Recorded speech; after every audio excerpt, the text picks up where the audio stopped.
I'm just gonna get a warrant as like a double you to this guy. I mean, he's facing 20 years to, and if it's DUI, man, it's like 25 to life. Yeah. This guy's done.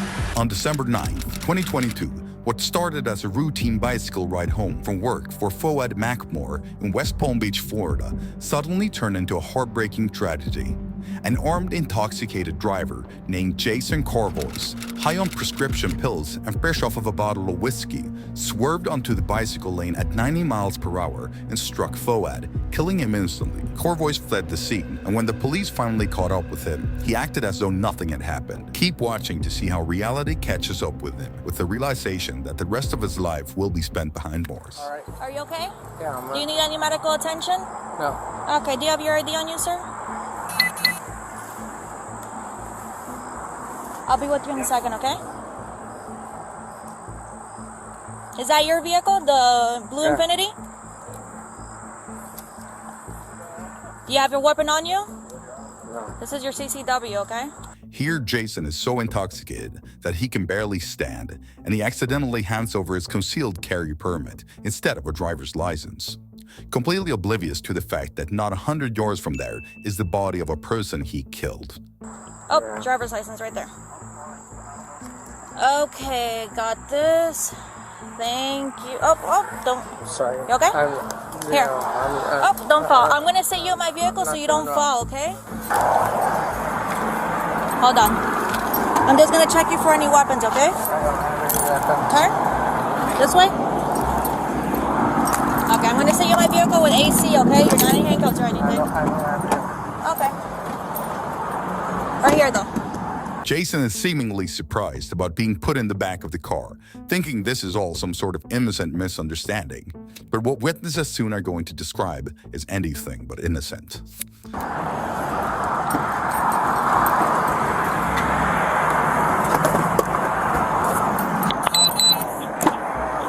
Pardon? I get a lawyer. Okay, I hear you. I'm not asking you any questions or anything, okay? After sobering up a bit, he's now beginning to understand the reality of what just happened and the crime he committed. A first-degree felony with a maximum sentence of 30 years. Asking for a lawyer in this situation is probably the right thing to do. Questions or anything, okay? Once the officer comes to talk I to you... don't know what's going on. Okay. They'll explain everything. Like I said, I'm just standing by until the officer gets here. Thank you. And then he'll explain everything, okay? Yep. All right, where did this guy get struck? Up here. Huh? That's where he's up at. As of right now, I don't have anybody who saw the accident. I have a witness who said that he saw the body. So that's the driver of the car? No, the driver of the Or, car. well, that's the car that hit him, or no? That's just a witness. That's the witness. So the driver, I'm guessing, is the one that's all the way At up the on the flashing fence. lights, yep. Okay. So this is a witness. This guy got hit. Somewhere actually back behind. According to witnesses, Foad was riding his bike in the correct bike lane when Jason all of a sudden crossed 2 lanes of traffic and smashed into him. He then continued driving far into the distance.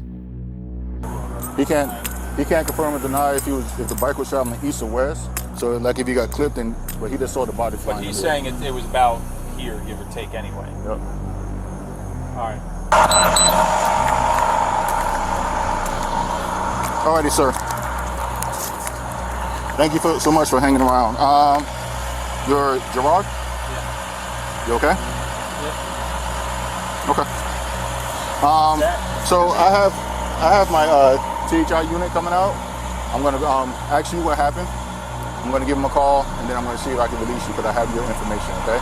Since there isn't any video evidence of the accident, it's incredibly important for officers to gather as many witnesses as possible, since otherwise they may not have enough evidence to convict Jason, especially with him staying quiet and requesting a lawyer. That means...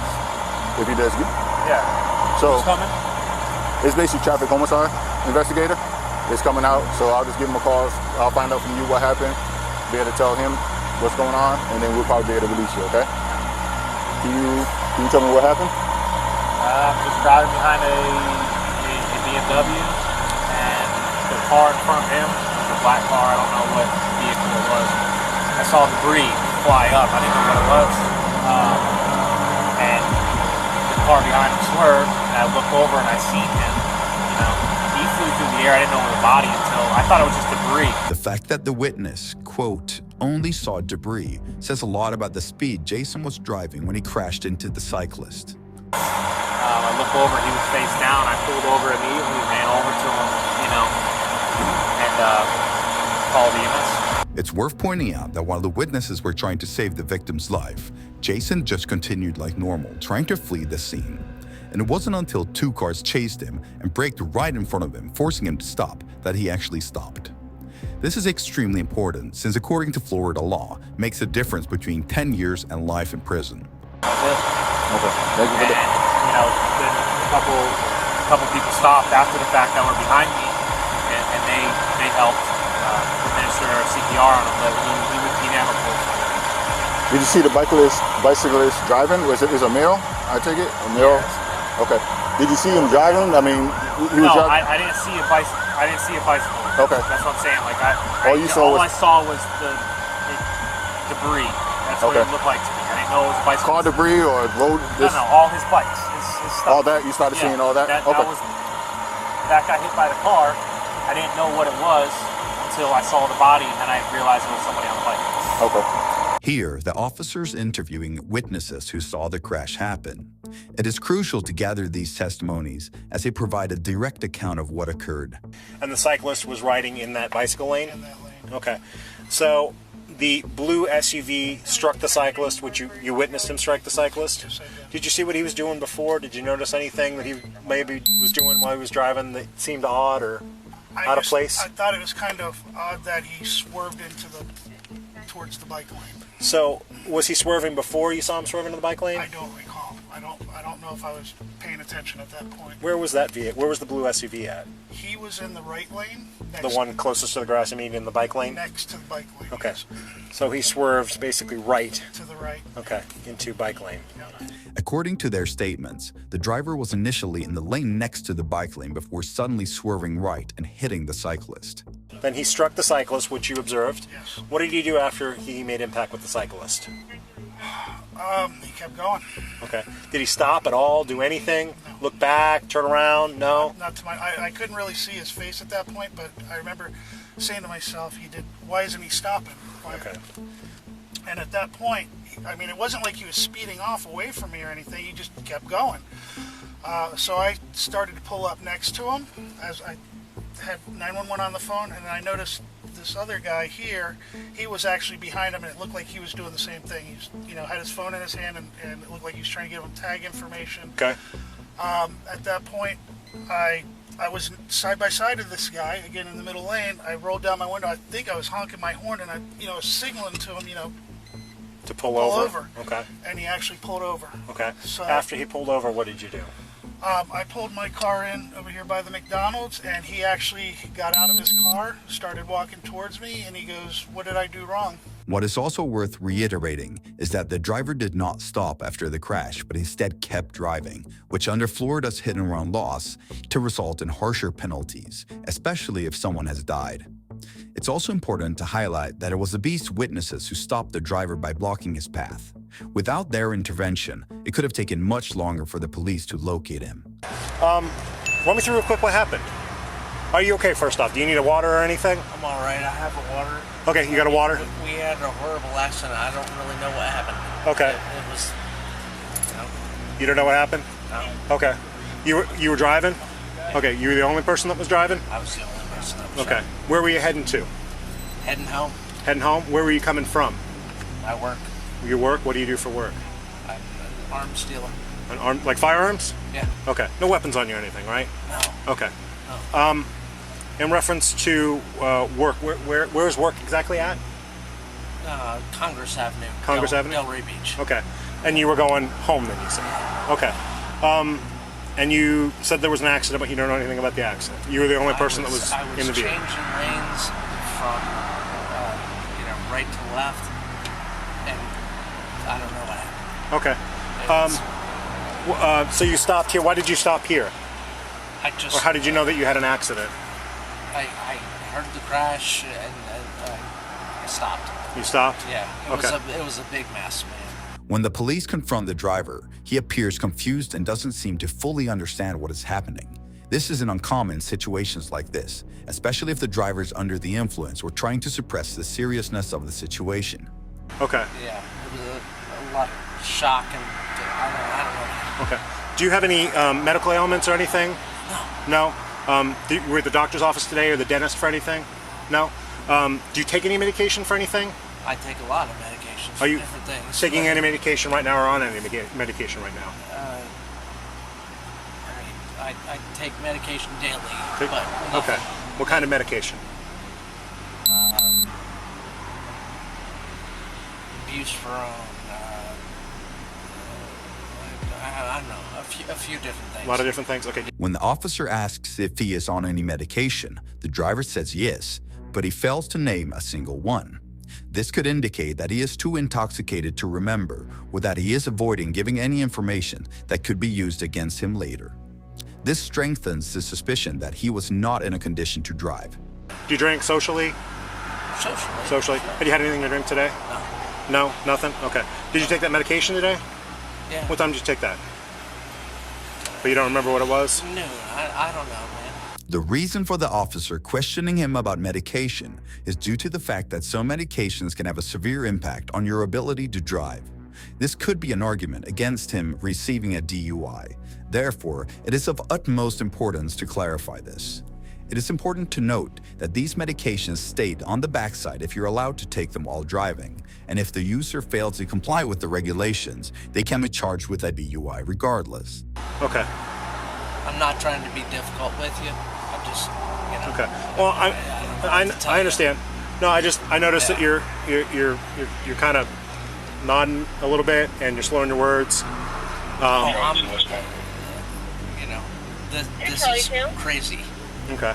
This is all, you know, crazy. I understand. I understand there's probably a lot going on. I'm freaking out. Okay. All right. Yep. All right.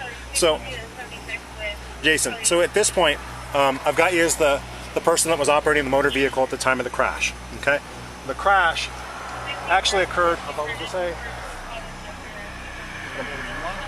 Yeah, 3/4 of a mile, almost half a mile, 3/4 of a mile back down the road. And I have independent witnesses here that say that when the crash occurred, you made no attempt to stop and you continued westbound on Okeechobee, like you didn't even know that you were involved in a crash.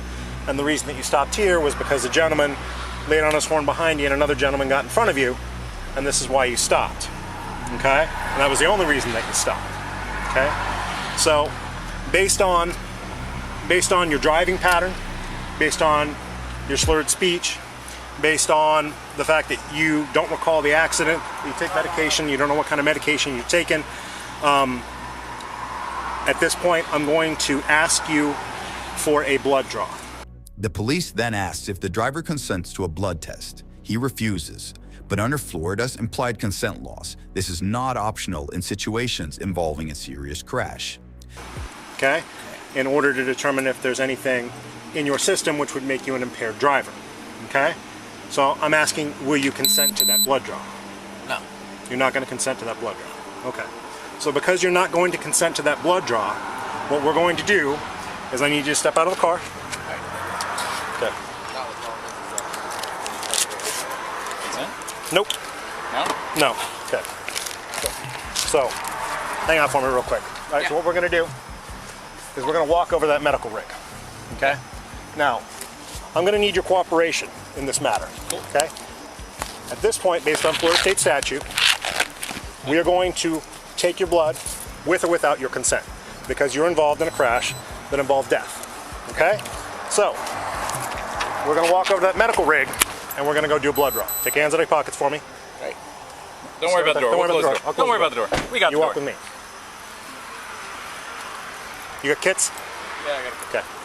Refrigerator, and now this goes to PBSO, and in 6 months I'll get a result. What's the deal with 6 months? 6 months, probably. What's the deal with now you guys get a warrant, we have to draw again? The officer also explains that blood test results can take up to 6 months to process. This is critical because blood tests are one of the most reliable pieces of evidence in court and can determine the driver's level of impairment at the time of the crash. I never heard of that part. So I don't think we're going to draw again. I think I'm just going to get a warrant as like a double fuck you to this guy. Yeah. So, I mean, he's facing 20 years to... Yeah. I mean, right now. Right, yeah. So, and if it's DUI man, which it's going to come back, Yeah. it's like 25 to life. Yeah. So, yeah, this guy's fucking done. Yeah. His entire life. I'm sure I'll be seeing you. Jason was charged with 1 count of DUI manslaughter and 1 count of leaving the scene of a crash causing death, with his bail set at $100,000. His blood alcohol level was an alarming 0.3%, a potentially deadly level and 4 times the legal limit in Florida. To make matters worse, his wife divorced him just 1 month later, leaving no doubt that he had completely ruined his life.